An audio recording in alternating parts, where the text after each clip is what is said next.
presented by Aishwarya Music Mathli.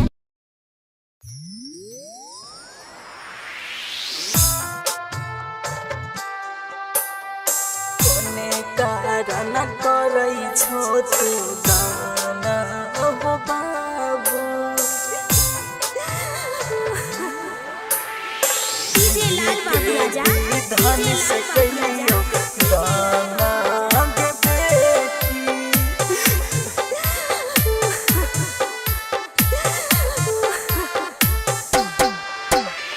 कौन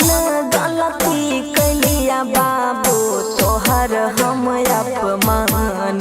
की कौन कारण करै छो तू दाना हो बाबू कौन गलती कैलिया बाबू तोहर हम अपमान की कोने कारण करै छो तू दाना हो बाबू नहीं कैलही गलती बेटी नहीं अपमान गे विधि के विधान से करियो दाना गे बेटी नहीं कैलही गलती बेटी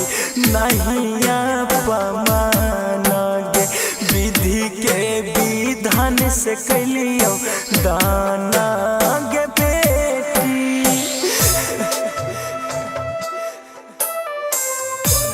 कारण करै छो तू दाना हो बाबू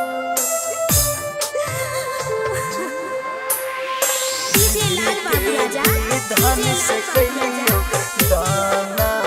गे बेटी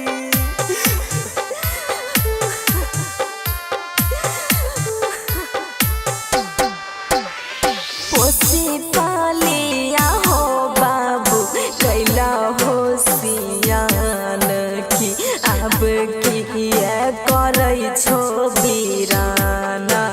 हो बाबू पोसी पालिया हो बाबू कैला हो सियान तू अब किया करै छो वीराना हो बाबू कर्तव्य हमर रह गे बेटी पोसी पाली देलियो गे दुनिया रीत से करै छियो वीराना गे बेटी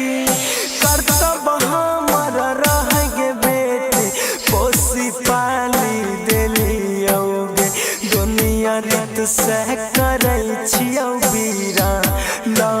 गे बेटी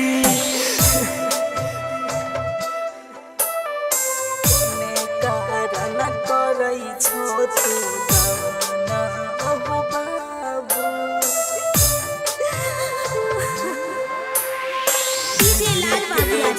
धन से कहियो दाना गे बेटी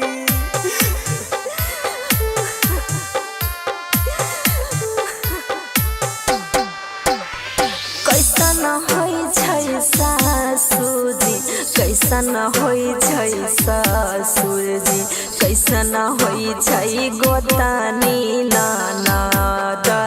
हो बाबू कैसन होइ छै सासुजी कैसन होइ छै ससुरजी कैसन होइ छै गोतानी ननद हो बाबू माई जैसन सासुजी बाबू जैसन ससुरजी बहिन जैसन गोतानी ननद गे बेटी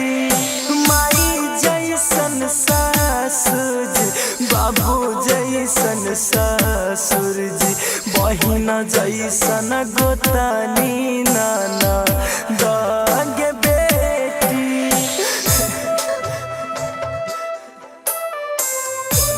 कारण करै छो तू दाना हो बाबू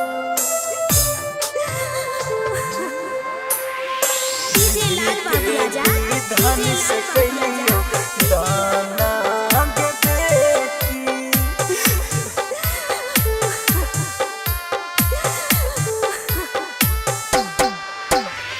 राम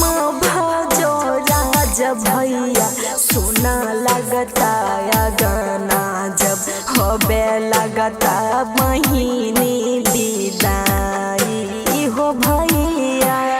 लाला बाबू मोनू भैया सोना लगता या गाना जब होबे लगता बहिनी वीराना हो भैया। सोना याद लागत बहिना उषा दिन या गाना मांगे बन के रहबौ नैया के खेबै यहाँ गे बहिना। सोना लागत गे बहिना उषा दिन या गाना मांगे बन के रहबौ नैया के खेबै यहाँ गे बहिना। Aishwarya digital recording studio Samastipur.